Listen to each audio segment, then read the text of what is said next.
Bergabung bersama kami secara eksklusif melalui sambungan Zoom, Sandiaga Uno selaku Menteri Pariwisata dan Ekonomi Kreatif. Selamat sore Pak Sandi, apa kabar? Kabar baik, terima kasih Mbak Iva sudah CNBC mengundang kami pada closing bell hari ini. Oke, baik, terima kasih untuk waktunya Pak Sandi sudah bergabung bersama kami dalam acara hari ini. Pak Sandi, kita berbicara terkait dengan pandemi COVID-19 di tanah air yang sudah mulai mereda. Kita lihat juga masyarakat tampaknya sudah mulai bosan Pak di rumah dan sudah mulai berpergian untuk berwisata tentunya. Nah, dari Kementerian dari Parekraf sendiri melihat evaluasi untuk pariwisata di masa pemulihan ekonomi akibat pandemi saat ini seperti apa? Ya, tentunya kita patut bersyukur bahwa capaian kebangkitan khususnya di sektor pariwisata ini terus menunjukkan kenaikan yang signifikan dari jumlah wisatawan mancanegara, wisatawan Nusantara yang terus meningkat dan terekam dalam pertumbuhan ekonomi Indonesia kuartal kedua 5,44%. Ternyata sektor pariwisata menyumbangkan ada di posisi 1 dan 2, yaitu 9,76%. Di mana kita juga melihat bahwa di kuartal kedua ini dengan penanganan pandemi yang terkendali, dengan kewaspadaan dan penerapan protokol kesehatan, sektor pariwisata mampu menyumbangkan geliat ekonomi terutama di beberapa subsektor unggulan seperti hotel yang menunjukkan peningkatan tingkat keterhunian, restoran dan kafe, serta perjalanan wisata. Dan juga di sektor ekonomi kreatif sebagai suatu subsektor yang sangat berkembang, dilihat dari kuliner, kria dan fashion, ini menjadi penyumbang hampir 7,5% dari PDB Indonesia.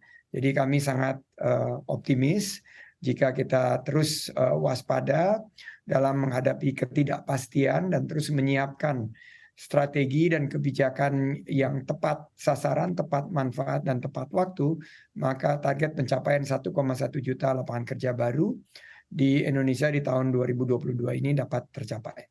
Oke, baik. Pak Sandi, kalau kita lihat begitu ya tantangan di masa pemulihan ekonomi ini mulai dari inflasi, kemudian juga normalisasi kebijakan moneter hingga geopolitik, ini juga kan menjadi satu tantangan tersendiri bagi sektor pariwisata. Terutama kita lihat mungkin dari harga tiket pesawat yang sudah mulai naik, kemudian juga inflasi mungkin sudah mulai terasa begitu. Nah, ini langkah dari pemerintah agar sektor pariwisata bisa defensif dalam kondisi ini seperti apa, Pak? Ya, sesuai dengan arahan dari Bapak Presiden pada sidang Kabinet Paripurna kemarin bahwa kita harus menjelaskan what is inflation? Apa sih itu inflasi? Nah, ini yang harus kita jelaskan dengan detail kepada publik bahwa inflasi itu adalah terbagi beberapa bagian dan salah satu yang paling terasa dampaknya adalah yaitu inflasi di sektor pangan, yaitu volatile food yang naik sampai di atas 9% ini tidak boleh naik lagi karena ini dipicu oleh ketidaktersediaan supply, ada disrupsi di rantai pasok dan ini harus kita perbaiki agar harga cabai, harga bawang, telur dan kebutuhan bahan-bahan pokok yang mensuplai subsektor ekonomi kreatif seperti kuliner dan sektor pariwisata lain bisa kita pastikan ke depan dalam keadaan yang terkendali. Juga mengenai harga tiket pesawat. Ini dipicu oleh ketidaktersediaan penerbangan. Jumlah kursi yang terbatas. Oleh karena itu kita harus bekerja sama dengan maskapai memberikan insentif agar jumlah pesawat ditingkatkan secara signifikan dan juga jumlah ketersediaan kursi terus kita tambahkan.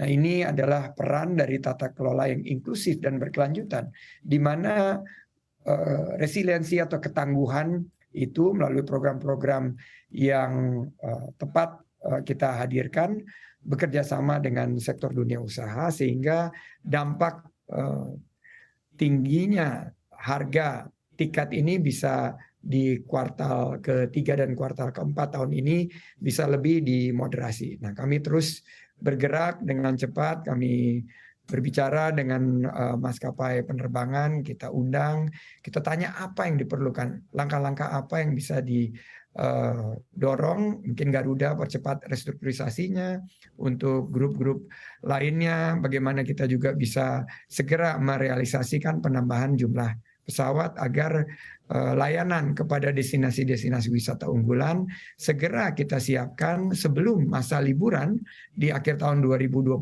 ini, sehingga target harga tiket yang lebih terjangkau dan juga jumlah wisatawan mancanegara di 550 juta pergerakan, 1,8 juta wisatawan mancanegara ini bisa tercapai. Oke, baik. Sejauh ini koordinasinya seperti apa Pak Sandi begitu terkait dengan tadi ya tiket pesawat? Karena ini juga tampaknya menjadi concern nih dari para masyarakat begitu terkait dengan harga tiket pesawat yang sudah mulai tinggi. Padahal mungkin sudah ingin berlibur Pak Sandi, tapi melihat kondisinya langsung berpikir ulang begitu ya. Sejauh ini seperti apa untuk koordinasinya Pak? Ya, banyak yang udah mau healing, benerin feeling, karena ini yang menjadi suatu tren bagi anak-anak milenial dan generasi Z. Oleh karena itu, koordinasi kementerian dan lembaga terus kita lakukan dengan Kementerian Perhubungan, dengan juga pengelola bandara, otoritas yang terkait, juga kita dengan maskapai-maskapai, kita melihat bagaimana kita memberikan bimbingan, guidance bahwa market ini sekarang sangat membutuhkan dan demand yang sangat tinggi, bisa disebut sebagai revenge travel telah terjadi. Jadi kalau kita lihat bagaimana di saat-saat yang sangat crucial ini, sangat strategis ini, semua pihak bisa bergandengan tangan. Dan harapannya juga tentunya dengan situasi geopolitik yang memicu harga aftur yang tinggi ini, kita bisa mendapatkan terobosan inovasi. Saya mendapatkan kabar juga ada upaya-upaya agar kita bisa mendapatkan supply bahan bakar yang lebih terjangkau bagi maskapai penerbangan, dan juga bagaimana para maskapai penerbangan itu bisa didorong untuk memberikan layanan tambahan di saat nanti akan memasuki masa-masa puncak atau peak season.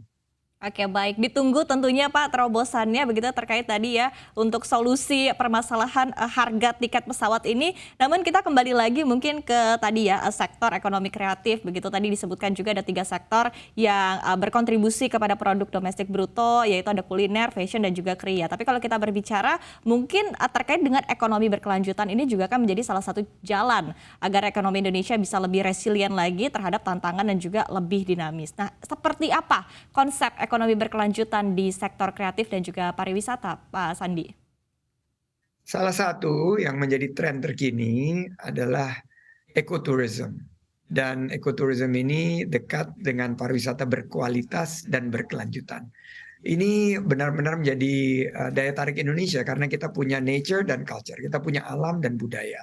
Dan kita punya domestic market, kita punya wisatawan Nusantara yang akan menjadi basis, dan wisatawan-wisatawan mancanegara yang nanti secara targeted dan segmented akan kita kembangkan untuk mendorong tata kelola yang inklusif dan berkelanjutan.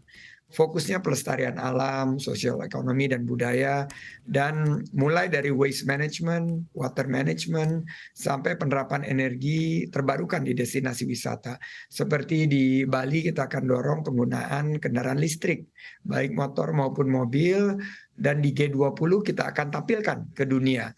Kita juga melihat bahwa pariwisata ini, yang tadi kita bicara healing, dan benerin feeling, ini berbasis pemberdayaan masyarakat. Jadi community based tourism. Bagaimana desa-desa wisata ini tiba-tiba menjadi daya tarik tersendiri.